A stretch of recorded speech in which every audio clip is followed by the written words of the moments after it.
Begini cara etika batuk atau bersin yang baik dan benar.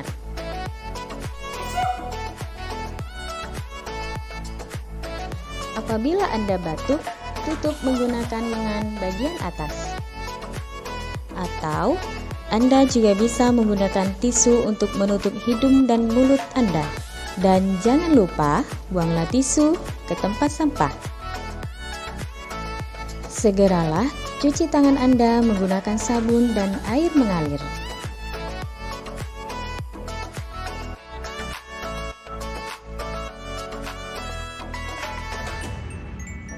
Ingat, gunakan masker saat Anda batuk atau bersin.